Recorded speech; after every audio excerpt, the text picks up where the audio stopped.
The Duke laughed when she arrived alone, then every lord at dinner stood to greet her.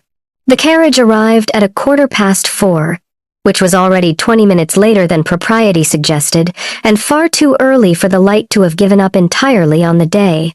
The winter sky over Ashbourne Estate was the particular grey of old pewter, and the torches along the front approach had just been lit, their flames doing their best against a wind that clearly had other plans. The carriage itself was a source of mild entertainment for the footmen stationed at the steps. It was a perfectly serviceable vehicle if one's standard of comparison was 1,740. The leather of the doors had been restitched at least twice. One of the brass fittings on the left panel had been replaced with something that was almost, but not quite, the same color. The horses were excellent, which was, all things considered, an interesting set of priorities. Inside, the Duke of Ashbourne was not at the door to greet his guests. He was at the top of the main staircase, which gave him the double advantage of a clear view of the entire entrance hall and the appropriate elevation for looking down at people, which was, his closest friends would have said, very much in keeping with his general approach to other human beings. Julian Cavendish, the 5th Duke of Ashbourne, was 28 years old. Famously handsome in the sharp-featured way that painters loved and people found slightly exhausting in person, and possessed of a wit that was genuinely clever and deployed with the discrimination of a man who had learned very young that being funny at other people's expense was a reliable way to keep them at a careful distance. He had been doing it for so long that he had largely stopped noticing he was doing it at all. The carriage door opened.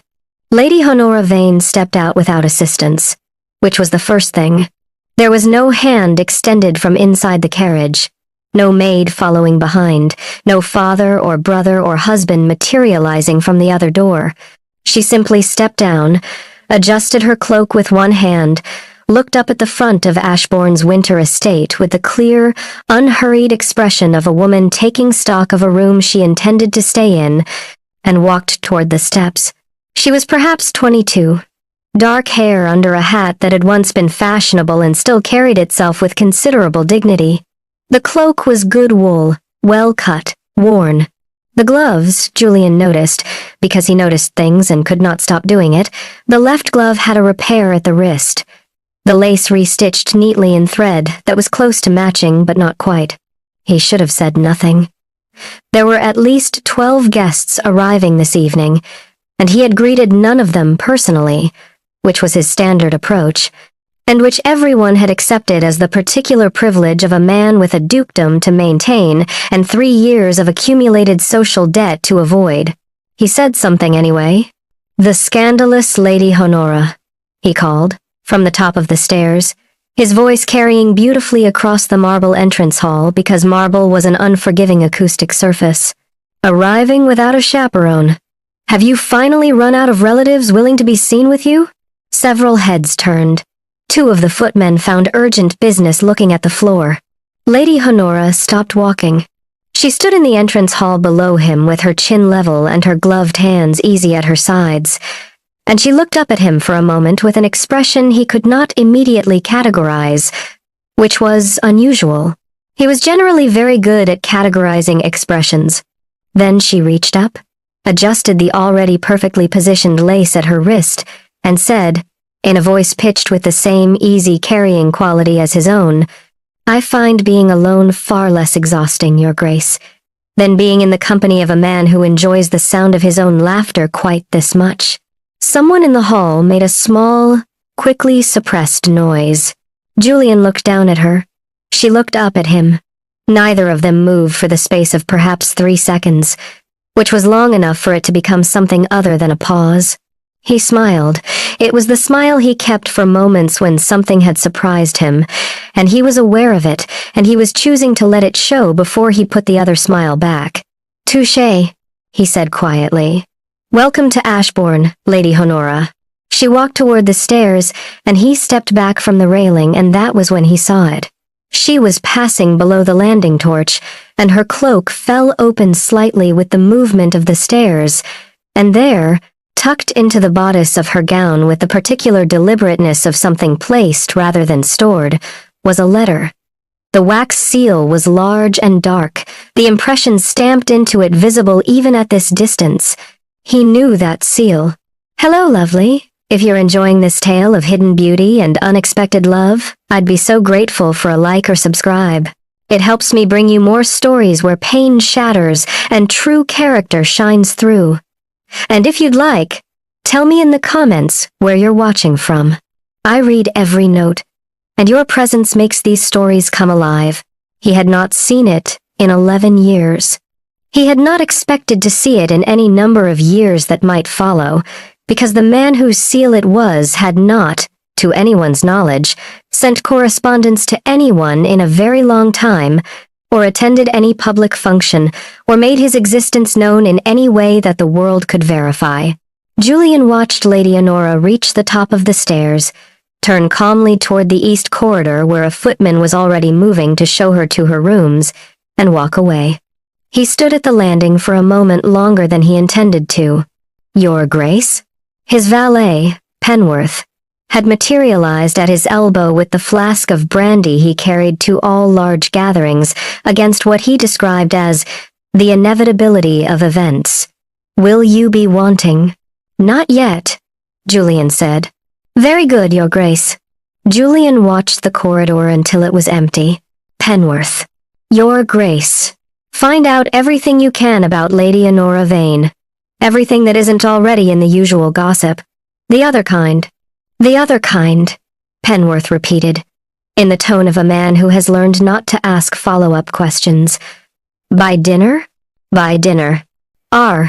Dinner at Ashbourne's winter estate was served in the Great Hall, which seated 40 and was decorated, in the winter months, with enough pine bough and candlelight to suggest that the Duke's household had strong opinions about the season and the resources to act on them.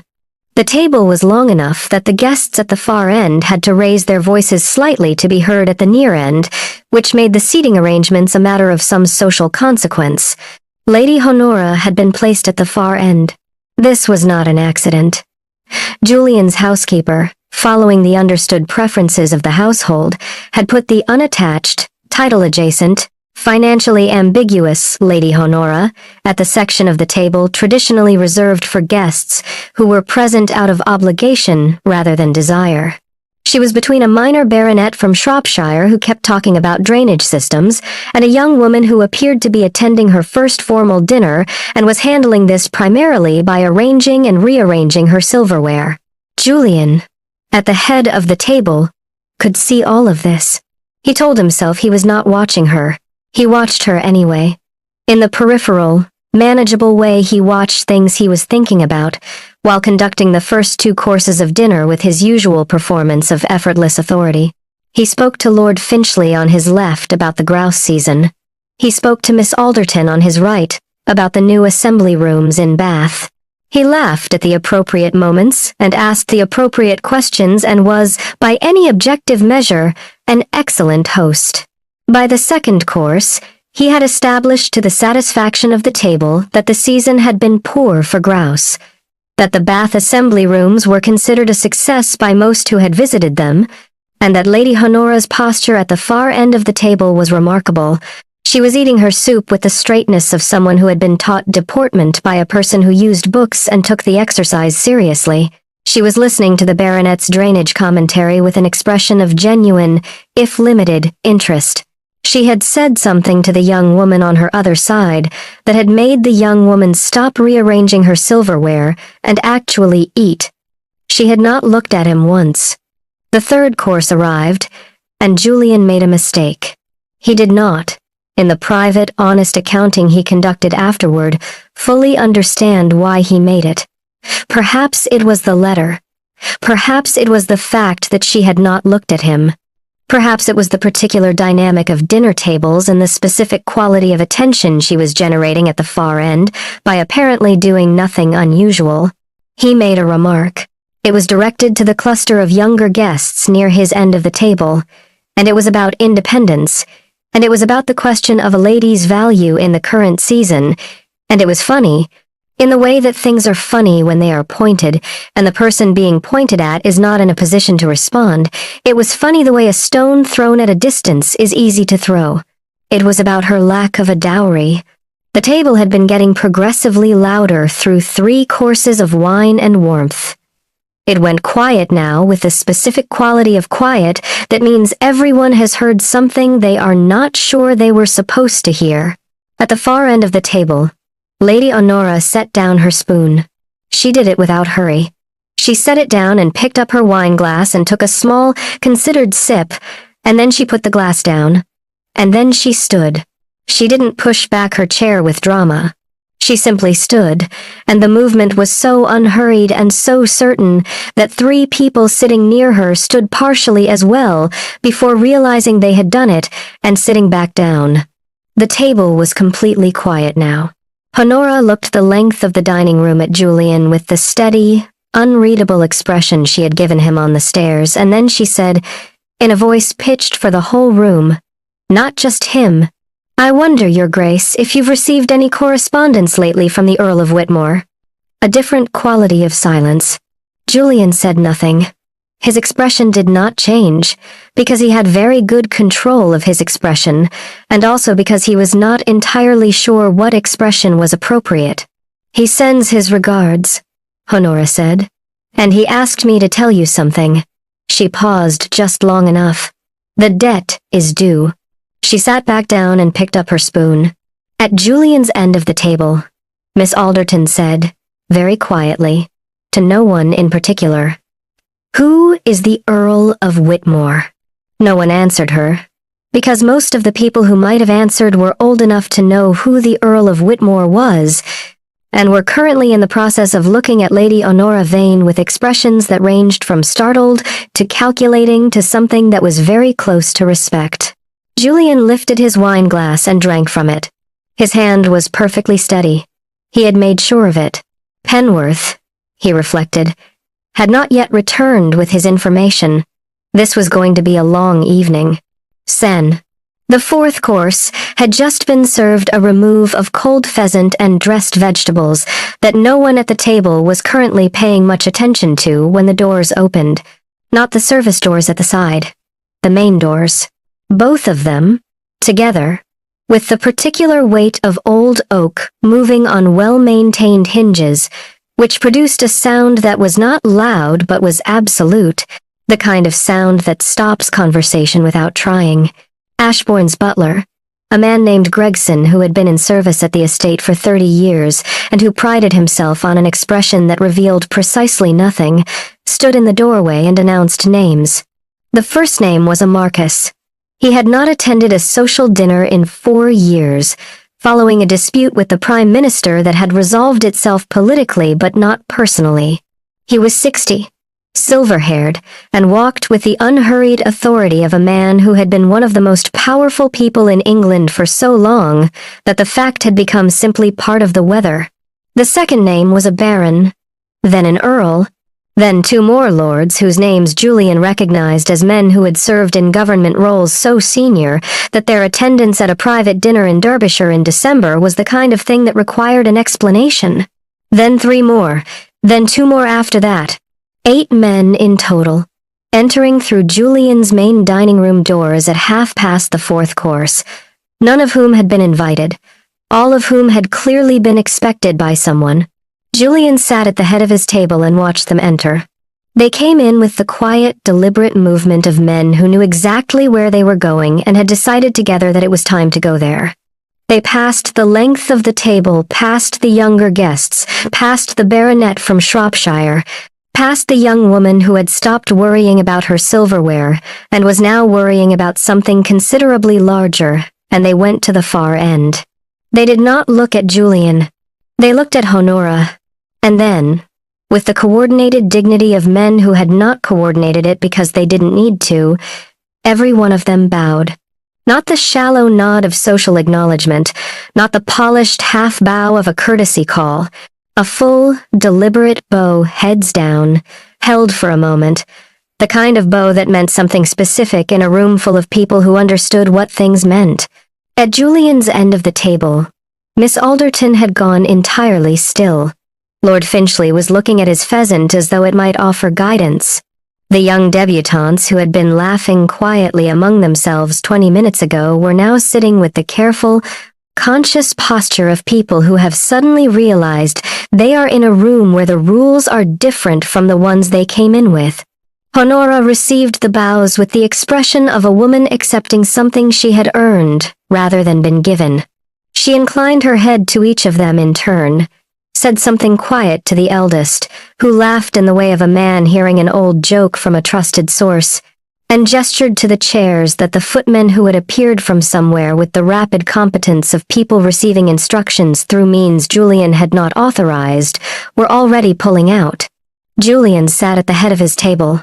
He sat there for the specific length of time it took to become entirely clear that he was sitting while everyone around him had either stood or bowed or both, and that the woman he had placed at the far end of his table as a social diminishment was currently hosting a secondary dinner of 8 of the most powerful men in England from that position.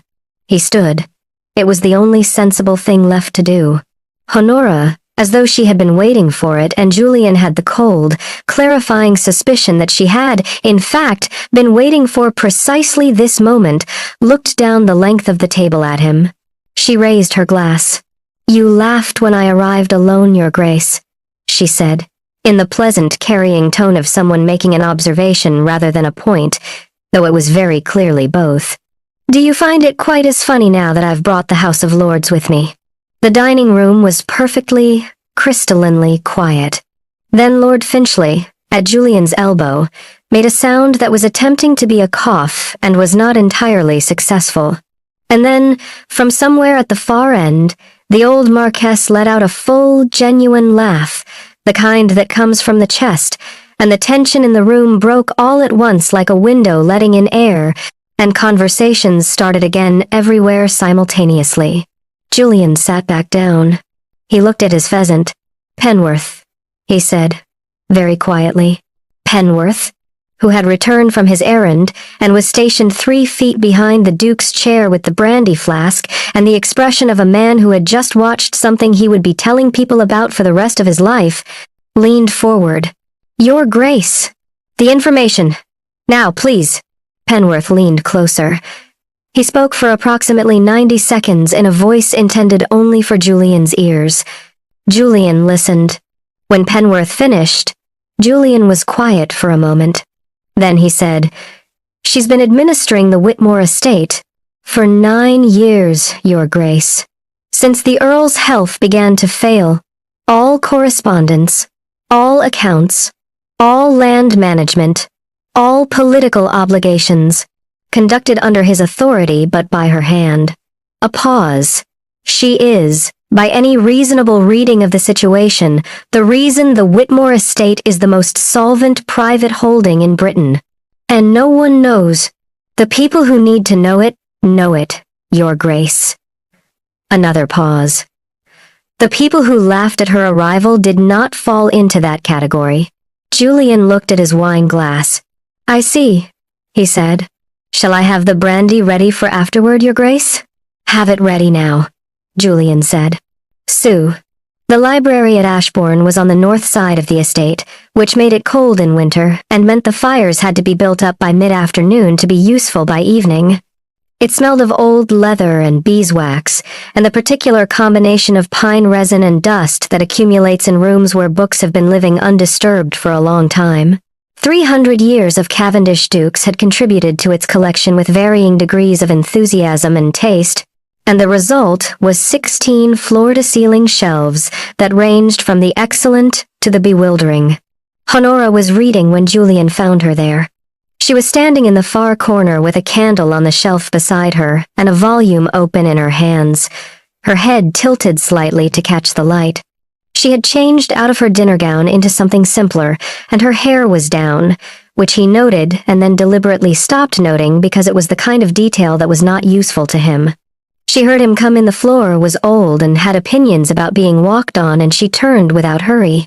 "Your Grace," she said. "Lady Honora." She looked at him for a moment, then looked back at her book, which was either deeply interesting or a useful thing to look at that was not him. "The library," she said, "is the best room in this house. Whoever chose these shelves had genuine taste, which I hadn't expected. My mother, Julian said. She added most of the east wall. He moved into the room. The rest is inherited mediocrity. That describes a great deal about this house, Honora said pleasantly. He stopped walking. Then, despite everything, he made a sound that was almost a laugh. You are remarkably direct. I've found that indirect requires more energy than it's worth. She closed the book, holding her place with her thumb. What do you want, Julian? The use of his name was deliberate. He registered it, filed it, and continued. I want to know who you are. Actually, you had the information by the end of dinner. I could see Penworth whispering. I know what you do, he said. I don't know who you are. She looked at him. The candle beside her made the light uneven on her face, one side warm, one in shadow, and she looked, he thought, like a woman who had been asked a question she was considering whether to answer honestly. I am exactly who I appeared to be when I walked through your door, she said. A woman alone, in a repaired glove, who arrived in a carriage that isn't new and doesn't pretend to be, with a letter from the most reclusive earl in England in your bodice. Yes, she said. With that, he moved further into the room. The bookshelves on either side of the corner where she was standing made the space narrow, and he was aware of this in the way that you are aware of geography when geography becomes relevant. He stopped when he was close enough that she would have had to step back to create distance, and he noted that she didn't step back. Why come here? He said. To Ashbourne. You know my reputation. You knew what to expect. I knew what to expect, she agreed.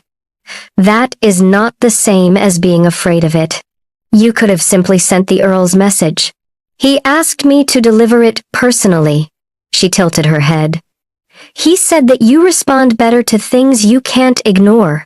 Julian looked at her. And you? I was curious, she said. And there was something in the way she said it, simple, undecorated, that was more honest than most things he had heard in a long time. I had heard a great deal about the Duke of Ashbourne. The wit, the coldness, the way he keeps every room at arm's length, while simultaneously requiring it to attend to him. She looked at him steadily. I wanted to see if it was performance or character. And? The jury is still deciding, Honora said. He looked at her for a long moment in the candle-lit corner of his own library. She smelled of rosewater, and something underneath it that was parchment and ink, and the specific scent of a person who has spent long hours near old paper, which was either the most unusual thing he had found attractive, or evidence that he had simply been alone too long. He put one hand on the shelf beside her. Not blocking that would have been aggressive, and he was past aggression, had moved through it somewhere between the fourth course and Penworth's 90 seconds but present, a closing of distance that left the decision of what to do about it with her. Who are you then? He said quietly. Under the Whitmore correspondence and the Earl's seal and the 8 lords who would apparently follow you into a Derbyshire dining room in December, her hand, resting at her side, moved. Not reaching, just shifting. The way a person shifts when they are deciding something. Her fingers brushed the edge of his waistcoat, light and brief, and then her hand was still. I am the woman you laughed at when she arrived, Honora said. That is what I am under everything else. She met his eyes without apology. A dangerous person to find attractive. Wouldn't you agree? He was going to say something. He had a response assembled. It was, he thought, a good one, honest, and slightly vulnerable and likely to move the conversation somewhere that wasn't the careful circling they'd been doing for the past 4 minutes. And then, from the corridor outside the library door, came a sound. A sequence of sounds, to be precise. A foot connecting with something metal. The metallic object, a coal bucket, from the particular resonance of it, striking the wall. A voice saying several things in rapid succession that were not appropriate in a ducal household, and were muffled somewhat by the closed door, but not muffled enough. Then silence. Then a careful knock on the library door. Your Grace, said Penworth's voice, from the other side of it, with the dignity of a man who has just knocked over a coal bucket and is pretending this is entirely unrelated to anything. Lord Finchley is asking for you in the east drawing room. Julian looked at Honora. Honora pressed her lips together. The expression on her face was one he had not seen before. It was the expression of a person who is very carefully not laughing, which required significant effort and was not entirely successful around the eyes. Your valet, she said, has exquisite timing. He has terrible timing, Julian said. He has always had terrible timing. He knocked over an entire sideboard in 1767 and blamed the cat. Do you have a cat? I did not, at the time, have a cat. He stepped back. He has been with me 21 years. He is irreplaceable, and I intend to tell him so, never. Honora smiled.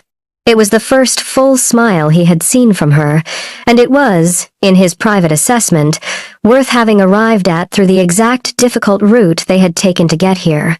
Go to Lord Finchley, she said, and opened her book again with the ease of a woman settling back into something comfortable. He went to the door. At the door, he stopped. Lady Honora. Yes, I owe you a significant apology. I intend to deliver it properly. Tomorrow, if you're willing. She turned a page. I'll consider my schedule, she said, without looking up. It's a very good apology, he said. I've been composing it since the soup course. Then it should be quite polished by morning, Honora said. Good night, Your Grace. Woo. He arrived at her cottage at 10:30. It was not her cottage, technically. It was a small stone house on the eastern edge of the Ashbourne grounds that had been made available to her for the duration of the house party, and it sat in a garden that someone had planted with the specific English intention of being beautiful in summer and merely structured in winter, which it was bare rose canes along the south wall, dormant lavender and rose along the path, a large oak in the corner that was magnificent and knew it. Julian came on foot, without Penworth, which had taken 3 separate conversations with Penworth to achieve and had ultimately required the deployment of a direct order, which Julian felt was excessive for what was a simple matter of walking half a mile across his own grounds. He opened the garden gate and stopped. There were 6 men in the garden. Not 6 servants. 6 lords. 4 from last night's dining room arrival, plus 2 he hadn't seen at dinner, all of them seated on various pieces of garden furniture, with the comfortable familiarity of people who had been there for some time.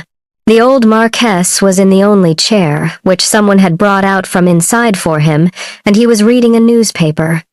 2 of the others appeared to be engaged in a quiet argument about land management. A third was drinking tea. They all looked at Julian when the gate opened. The Marquess lowered his newspaper. Ashbourne, he said pleasantly. Crestwood, Julian said, with equal pleasantness. Because the Marquess of Crestwood was 63 and had been in government since Julian was 12 and was not a man you addressed any other way if you had the use of your faculties. Lovely morning, Crestwood said. It is, Julian agreed. Come to speak to Lady Honora? That was my intention, yes.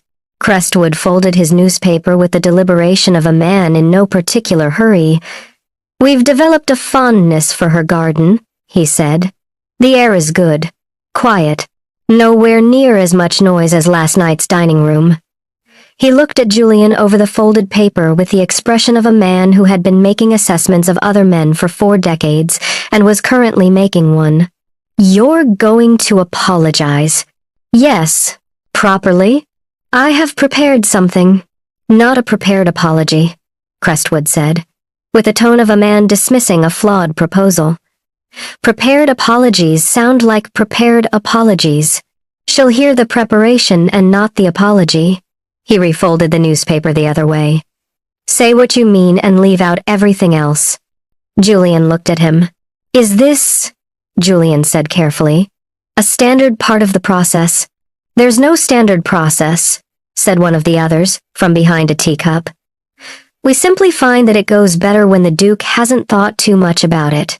There have been other dukes, then. Oh, several, Crestwood said pleasantly. She's worth the trouble, Ashbourne. The question is whether you are. Julian looked at the 6 men arranged comfortably across the garden of the cottage on his grounds, and he felt something that was not quite humiliation, but was its more useful cousin. The specific feeling of a man who has been weighed in a balance he didn't know existed and is currently waiting for the result. Right, he said. May I go in? Crestwood opened his newspaper again. Doors unlocked. The cottage inside was warm and smelled of tea and wood smoke and the faint underlying scent of rosewater that he was apparently going to associate, from now forward, with libraries and candlelight. Honora was at the small writing desk near the window, a letter open in front of her, a pen in her hand. She looked up when he came in. He had planned on the walk over. Not to plan. He had planned to be honest without architecture. He was aware this was a slight contradiction. I was a fool, he said. She waited. Not the ordinary kind, he said. The specific, skilled kind that requires years of practice, the kind that builds a perfectly constructed fortress of wit and coldness and then uses it to dismiss things it can't categorize. Because dismissing is easier than not knowing. He looked at her steadily. You walked through my door, and I didn't know what to do with you. So I did what I always do, which is make it small and step back. Honora set down her pen.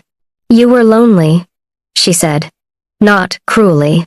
Simply, yes, he said. For a long time.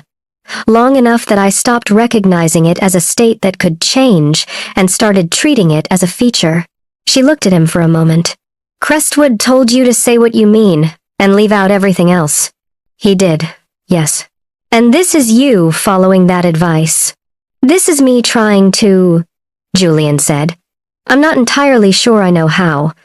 I have spent a considerable number of years being very good at the other thing. Honora was quiet. She turned slightly in her chair, toward him, which was something. What did you mean? She said. By this? Coming here. The apology. Beyond the apology. He crossed to the chair near the fireplace and sat in it, which put them on the same level, which was intentional. I meant that I would like to stop performing at you, he said. I would like to know what you think about things. The Whitmore estate, the political situation, the book you were reading last night. He paused. I would like to have a conversation where neither of us is trying to win. You haven't tried to win since the library, Honora said. No, he agreed. I ran out of the inclination around the time the Marquis bowed to you. Something crossed her face, warm, brief.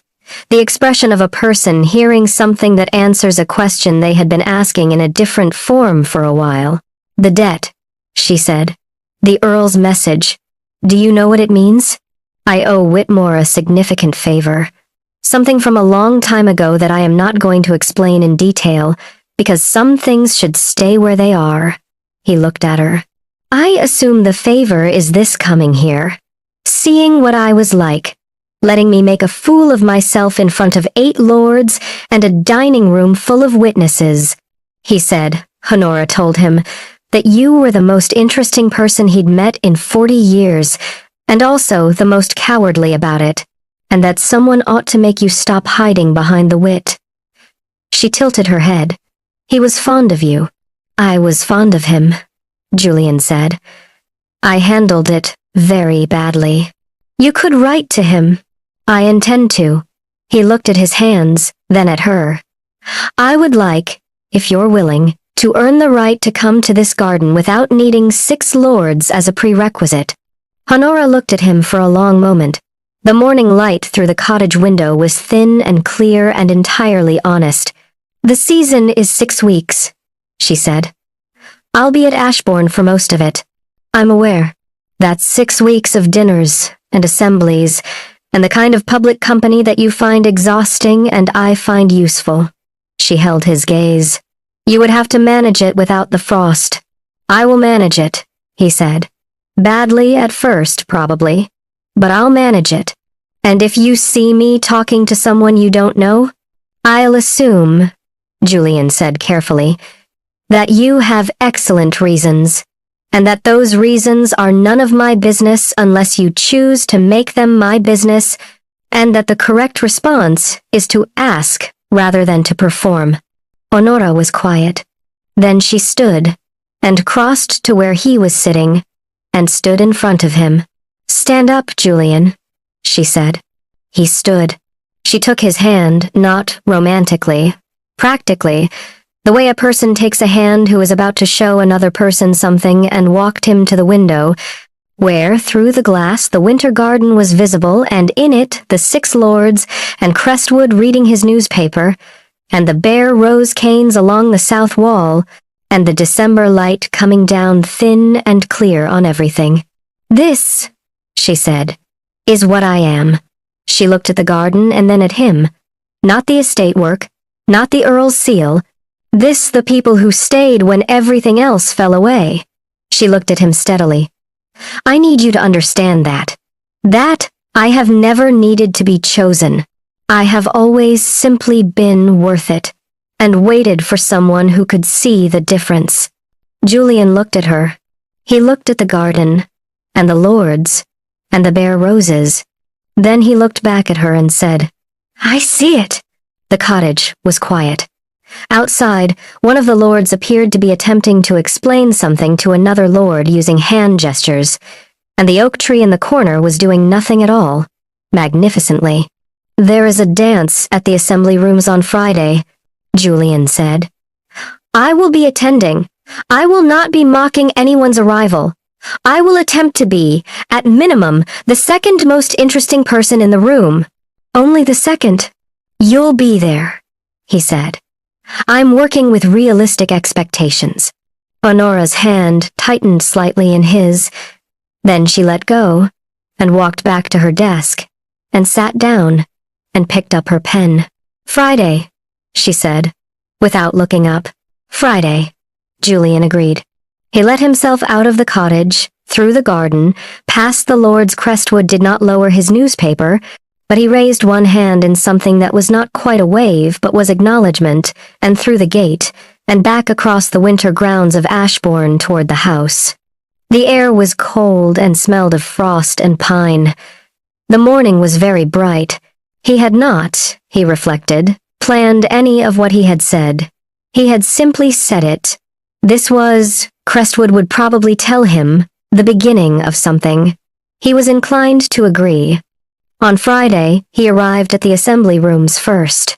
When Honora walked in alone, in the same cloak, the same repaired glove, with the same unhurried certainty she brought to every room she entered, he was already at the door. He offered his hand. She looked at it, then at him. Then she took it, and they walked in together. And Julian Cavendish, the 5th Duke of Ashbourne, who had not been led in a dance by anyone in 11 years, let her set the steps. He followed without difficulty. It turned out to